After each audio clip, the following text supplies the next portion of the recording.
जब gene Grasse शहर की ओर जा रहा था तो उसे एक खुशबू आई और उसने देखा कि ये लॉरा नाम की एक लड़की की खुशबू थी। खुशबू का पीछा करते करते जीन लॉरा के कमरे तक पहुंच गया और जैसे ही वो उसे मारने वाला था, अचानक लॉरा की आंख खुल गई। जीन थोड़ा हिचकिचाया। बाद में रिचस ने उसे पानी में डुबोकर पूछा कि आखिरकार उसने लॉरा को क्यों मारा, पर जीन ने सिर्फ यही कहा कि मुझे उसकी जरूरत थी। इस कहानी की शुरुआत होती है 18वीं सदी में, जहां जेल में जीन नाम के कैदी को सजा होने वाली थी। कई गार्ड्स उसे घसीटकर एक बालकनी में ले आए, जहां हजारों लोग गुस्से में उसे फांसी दिलवाना चाहते थे। तब ऐलान किया गया कि 2 दिन बाद जीन को बुरी तरह प्रताड़ित करके फांसी की सजा दी जाएगी। इस कहानी की शुरुआत कई साल पहले पेरिस में हुई, जहां के एक बहुत बदबूदार बाजार में एक औरत ठेला लगाकर खड़ी थी। अचानक उसके पेट में जोरदार दर्द हुआ और उसने वहीं बच्चा पैदा कर दिया। पहले भी उसके कई बच्चे मरे हुए ही पैदा हुए थे, तो उसे लगा कि शायद यह वाला भी मरा हुआ है। वो बच्चे को कचरे में धकेल कर एक बार फिर से काम पर लग गई। ये बच्चा जीन ही था और जैसे ही उसने पहली सांस ली तो उसे बाजार की बेहद खतरनाक बदबू सूंघने को मिली। जब जीन पहली बार रोया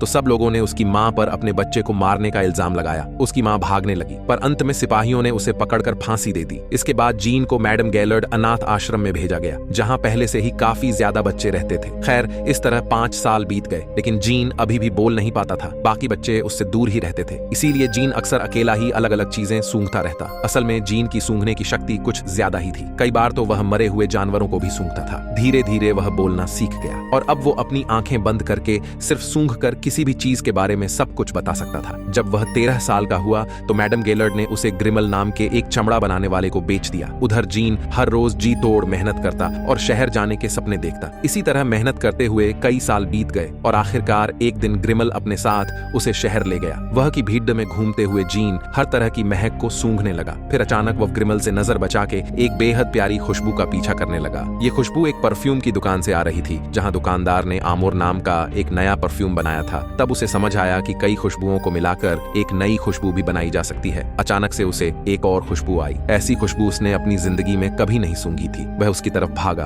तो पता चला कि एक खूबसूरत लड़की की खुशबू थी। जीन उसके पीछे जाकर उसका कंठा सूंघने लगा। अचानक लड़की डर गई और उसने जीन से बात करने की कोशिश की, पर फिर जीन उसके हाथों को सूंघने लगा। तब वह लड़की वहां से भाग निकली, पर जीन ने भी उसका पीछा नहीं छोड़ा। वो एक बार फिर से उसके कंधे की खुशबू लेने लगा। उसे देखते ही लड़की ने चिल्लाने की कोशिश की, पर जीन ने उसका मुंह बंद कर दिया और उसे अपने साथ अंधेरे में ले गया। कुछ देर बाद उसने देखा कि सांस न आने की वजह से उस लड़की की मौत हो गई थी, पर जीन को इस बात से कोई फर्क नहीं पड़ा। वो उस लड़की के कपड़े उतारकर उसे सर से पांव तक सूंघने लगा, पर फिर कुछ ही देर में लड़की की लाश से खुशबू आनी बंद हो गई और बेचारे जीन का चेहरा उतर गया। उस रात ग्रिमल ने उसे भाग जाने के लिए बहुत पीटा। इसके बाद जीन को नींद नहीं आई, क्योंकि वो ऐसा तरीका खोजना चाहता था जिससे इंसान की खुशबू को हमेशा के लिए संभाल कर रखा जा सके। वहीं दूसरी ओर हम जिस्पी नाम के एक परफ्यूम वाले को देखते हैं, जिसकी दुकान पर कोई नहीं आता था, और जब से उस दूसरे दुकानदार ने वो आमोर परफ्यूम बनाया था, तब से 2 लोगों ने जिस्पी के यहाँ आना लगभग छोड़ ही दिया था। अब जिस्पी ने भी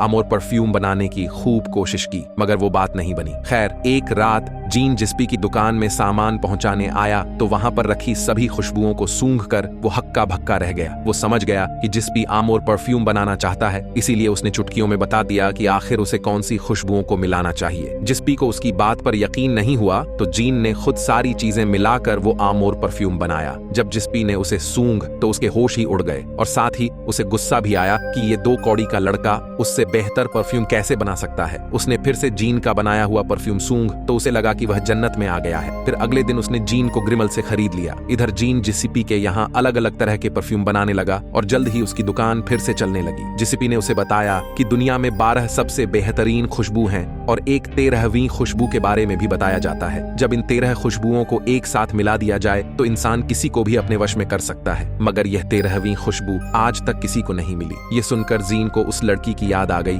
जिसे उसने मारा था। अब जीन ने जिस्पी से पूछा कि किसी की खुशबू को हमेशा के लिए बचाकर कैसे रखा जा सकता है। फिर अगले दिन जिस्पी ने उसे 10,000 गुलाबों को उबालकर उनका परफ्यूम बनाना सिखाया। कई घंटों के इंतजार के बाद जब परफ्यूम की पहली बूंद गिरी तो जीन बेहद खुश हुआ और अपना परफ्यूम बनाने के लिए अजीबोगरीब चीजें ढूंढने लगा। उसने कई लोहे की चीजों को कढ़ाई में डालकर उनका परफ्यूम बनाने की कोशिश की, पर गुलाब की तरह लोहे को उबालकर परफ्यूम नहीं बनाया जा सकता था। इसीलिए हताश होकर जीन रोने लग गया। जब जिस्पी वहां आया तो उसने देखा कि जीन ने उसकी बिल्ली तक को कढ़ाई में डाल दिया था। जिस्पी ने उसे उसे खूब डांटा और कहा कि जिंदा चीजों का परफ्यूम नहीं बनाया जा सकता। ये सुनकर जीन वहीं बेहोश हो गया और कई डॉक्टर्स की दवाई के बावजूद भी वो ठीक नहीं हुआ। जब जीन मरने वाला था तो उसने जिस्पी से पूछा कि क्या परफ्यूम बनाने का कोई और भी तरीका है। आखिरकार जिस्पी ने उसे एफ्लोरेसेंस तकनीक के बारे में बताया, जिसका इस्तेमाल ग्रासे शहर में होता है। यह सुनकर जीन की तबीयत ठीक होने लगी। आखिरकार उसने ग्रासे शहर जाकर वो टेक्निक सीखने का फैसला किया, मगर जिस्पी ने कहा कि जब तक वह उसे 100 नए परफ्यूम बनाकर नहीं दे देता तब तक वह उसे जाने नहीं देगा। जीन ने भी फटाक से 100 नए परफ्यूम बना दिया और ग्रासे शहर के लिए निकल पड़ा। जिस्पी 100 नए परफ्यूम्स पाकर बहुत खुश था, पर अचानक से उसका घर ही ढह गया और वह दबकर मर गया। वहीं दूसरी ओर जब जीन ग्रासे शहर की ओर जा रहा था तो उसे एक खुशबू आई जो उस पहले वाली लड़की से भी ज्यादा अच्छी थी। तभी उसके पास से एक घोड़ा गाड़ी गुजरी और उसने देखा कि ये लॉरा नाम की एक लड़की की खुशबू थी। अब जीन खुश होकर उसका पीछा करने लगा और चलते चलते ग्रासी शहर में उसके बंगलों तक आ पहुंचा। उसने लॉरा को सूंघने की बहुत कोशिश की, पर उसके पिता रिचस ने लॉरा को अंदर भेज दिया। खैर, अगले दिन से जीन एक परफ्यूम की दुकान पर काम करने लगा, जहां उसने ड्रूट नाम के एक आदमी की निगरानी में एनफ्लरिज टेक्निक सीखी। इसके मुताबिक उन्हें फूलों को एनिमल वैक्स पर लगाकर एक बड़े से डब्बे में उबालना होता है, जिससे बेहतरीन परफ्यूम बनकर निकलता है। फिर एक रात लैब में जीन को एक लड़की दिखाई दी जो छुपकर अपने बॉयफ्रेंड से मिलने आई थी, पर जीन ने उसे मार डाला और उसके ऊपर एनिमल वैक्स लगाकर डिब्बे में डाल दिया। ऐसा करके वह उस लड़की की सुगंध वाला परफ्यूम बनाना चाहता था, पर सुबह जब फूल वाली फूल देने आई तो जीन को डिब्बा ढकना पड़ा। आखिरकार जब परफ्यूम निकला तो जीन ने देखा कि ये तो उस लड़की के शरीर का परफ्यूम नहीं था, इसीलिए उसने कोई और रास्ता निकालने का सोचा। शाम को वह एक तवायफ और उसके कुत्ते को अपने कमरे में ले आया, लेकिन उसके साथ कोई शारीरिक संबंध बनाने की बजाय वो लड़की के शरीर पर एनिमल वैक्स लगाने लगा। बाद में जब वो चाकू से उस एनिमल वैक्स को उतारने लगा तो लड़की जोर जोर से चिल्लाने लगी, लेकिन जीन रुका नहीं और उसने लड़की को बेरहमी से मार डाला। उसके बाल काटने के बाद जीन ने उसके पूरे शरीर को एनिमल वैक्स से ढक दिया। कुछ घंटों बाद जीन ने उस एनिमल वैक्स को उतारा और आखिरकार उसने इंसानों की महक वाला परफ्यूम बना ही लिया। अगली सुबह लोगों को उस लड़की की लाश मिली तो जीन ने अपने हाथ पर परफ्यूम की बूंद डालकर देखने की सोची। तभी उसका कुत्ता दौड़ता हुआ आया, क्योंकि उसे लगा कि ये उसकी मालकिन की खुशबू है। यह देखकर जीन बेहद खुश हुआ और उसने इस परफ्यूम को पहली बोतल में भरा। अब उसका मकसद था सभी 13 बेहतरीन खुशबुओं को ढूंढकर उन्हें मिलाना, ताकि वह सबसे बेहतरीन परफ्यूम बना सके। कुछ समय बाद जीन लॉरा के बर्थडे की पार्टी में चुपके से घुस गया। लॉरा और उसकी सहेलियां बगीचे में छुप छुपाई खेल रही थीं। जीन ने भी वहां लॉरा को पकड़ने की कोशिश की, मगर वो भाग गई। जल्द ही रिचेस ने सबको वापस बुला लिया, पर अचानक उन्होंने देखा कि 2 लड़कियां गायब थीं।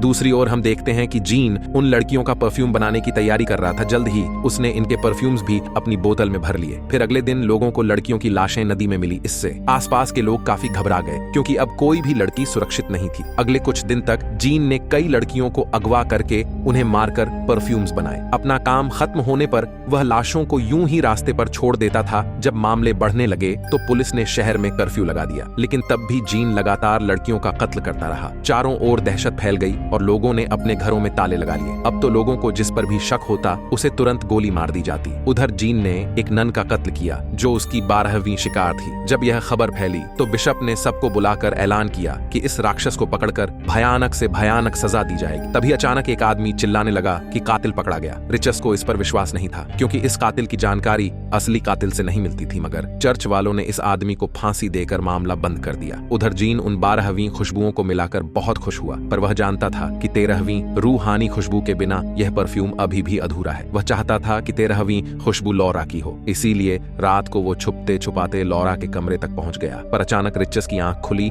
और वो भागकर लॉरा के पास आया। उसने देखा कि खिड़की खुली थी, यानी यहाँ कोई तो आया था। अगले ही दिन रिचस अपनी बेटी को बचाने के लिए सारा सामान बांधकर लॉरा के साथ शहर छोड़कर निकल पड़ा। कातिल को चकमा देने के लिए उसने खाली बग्घी उल्टी दिशा में भी भेजी और लॉरा को घुड़सवार के भेस में अपने साथ ले आया। पर जीन की नाक को तुरंत पता चल गया कि लॉरा की खुशबू दूर जा रही है, इसीलिए वह अपना सामान बांधकर खुशबू के पीछे दौड़ने लगा। कुछ समय बाद रिचस और लॉरा एक होटल में पहुंचे और रिचस ने सारे कमरे बुक कर लिए। फिर रात को उसने लॉरा को बिना खिड़की वाले कमरे में बंद कर दिया। उधर खुशबू का पीछा करते करते जीन होटल तक आ पहुंचा। वह नौकरों के कमरे से अंदर घुसा और उसने रिचर्स के टेबल से चाबी चुरा ली। आखिरकार वह लॉरा के कमरे तक पहुंच गया और जैसे ही वो उसे मारने वाला था, अचानक लॉरा की आंख खुल गई। जीन थोड़ा हिचकिचाया, पर अगली सुबह जब रिचर्स ने कमरा खोला तो लॉरा की लाश देखकर उसके पैरों तले जमीन खिसक गई। उधर जीन ने लॉरा की खुशबू को बाकी खुशबुओं में मिलाकर आखिरकार दुनिया का सबसे बेहतरीन परफ्यूम बना ही लिया। लेकिन इससे पहले कि वो उसे सूंघ पाता, सिपाहियों ने उसे गिरफ्तार कर लिया। जीन ने तुरंत परफ्यूम अपनी जेब में छुपाया और उनके साथ चला गया। बाद में रिचस ने उससे पानी में डुबोकर पूछा कि आखिरकार उसने लॉरा को क्यों मारा, पर जीन ने सिर्फ यही कहा कि मुझे उसकी जरूरत थी। आखिरकार जीन की फांसी का दिन आया और पूरा शहर उसे देखने पहुंचा। जब गार्ड्स जेल में उसे लेने आए तो जीन ने वो परफ्यूम की बोतल खोली। इसके बाद हम देखते हैं कि जीन एक घोड़ा गाड़ी में सवार होकर फांसी की जगह पहुंचा। उसने चर्च से आए हुए उस लॉर्ड के कपड़े पहने थे और अपना बनाया परफ्यूम लगाया था। जैसे ही वह लोगों के पास गया तो लोग उसकी खुशबू से मंत्रमुग्ध होकर घुटनों पर बैठ गए। जैसे ही वह जल्लाद के पास गया तो उसने भी जीन को बेगुनाह घोषित कर दिया। फिर जीन ने ये परफ्यूम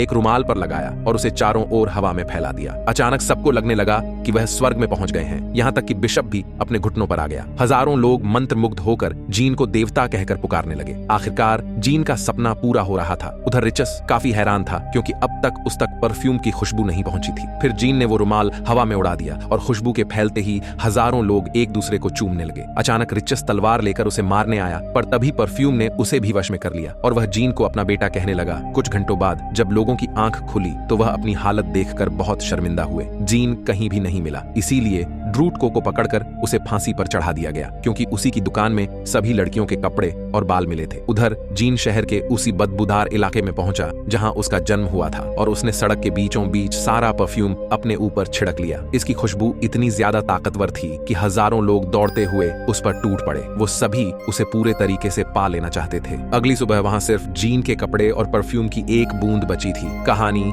यहीं पर समाप्त होती है।